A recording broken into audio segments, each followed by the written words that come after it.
this is the spot where we were, our very first site, and that was 2.5 years ago.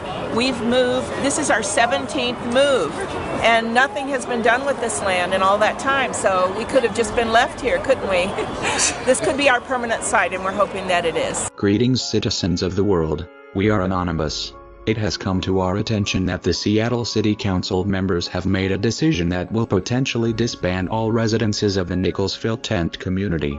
On June 24, 2013, the council unanimously adopted legislation that authorizes the Human Services Department to go into a contract with a nonprofit organization, Union Gospel Mission, to provide, quote, necessary actions, unquote, to eradicate the residences of the highly maligned and misrepresented Nickelsville community, and provide them with, quote, proper necessities, unquote, and social services to aid in the relocation/transition back to the privately owned homeless shelters or other forms of temporary housing.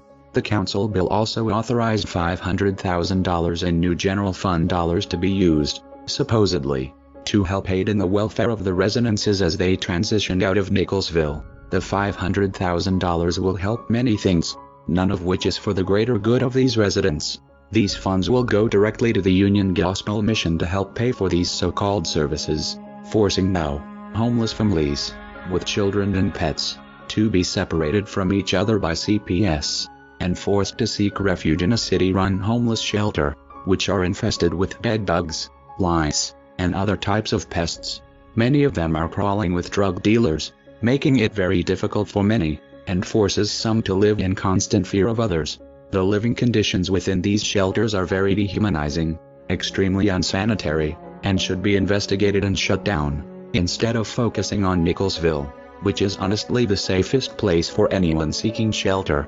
Nickelsville is set up with a sense of socialism at its heart.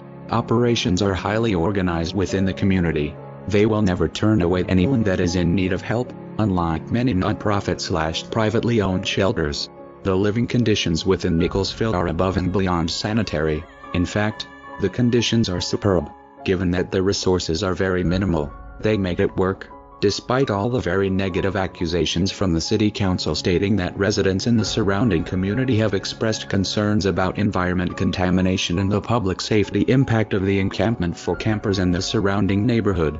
In reality, the camp itself is barely visible, due to trees and foliage, as well as the camp being on top of a small plateau. Its location is within Marginal Way, which is an industrialized area, and the nearest surrounding residential community is almost a mile away. In fact, the only real visual cue that anyone from the outside can actually see are small segments of blue tarp from the tops of tents that peek through foliage, and the vehicles parked along roadside, which is at all times kept a maximum of 8 cars or less.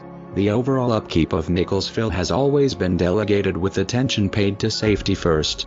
They have nurtured the land that they reside on. They do what it takes to keep life very prosperous there, never taking it for granted.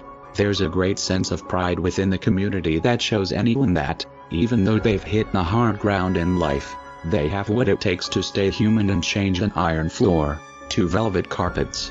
The city council has called for the forced closure of Nickelsville on the 1st of September, 2013, and effectively puts an end to these people's second chance at life. They will be forced to evacuate the land that they have called home. They will be forced back to the same inhuman, unsanitary, homeless shelters that they worked so hard to get away from. They will be forced from their homes and into homelessness once again. Since its inception, this tent community has been maligned and pushed from location to location, forcing the residents to live in a constant fear of upheaval. This will be the 18th and final time. This is considered to be the answer to the 10-year campaign to stop homelessness. A plan to move the homeless into darkness is not a solution, as the city council states, and definitely not a step forward. Our course of action here is very simple. We, as the collective, ask you to stay human, show compassion, and stand for humanity and do what you can. Tuesday, July 23rd, there will be a rally at Westlake to show support for our brothers and sisters. A community meal will be served, and then an overnight solidarity sleep out. In the morning, we will march to the governing board meetings, and we will be heard. In addition, the Nickelsville community is always accepting donations Things in immediate need, like tents, darts, toys, and propane help more than anything. Financial support to help cover sanitation, communications, and electric are greatly appreciated. Please see the description for ways you can help the residents, and perhaps save Nickelsville. Let's do everything we can to keep these valiant people living in their sustainable community. Operation Save Nickelsville. Engaged. We are anonymous. We are legion. We do not forgive. We do not forget. To the residents of Nickelsville, we stand with you. To the City Council of Seattle, expect us.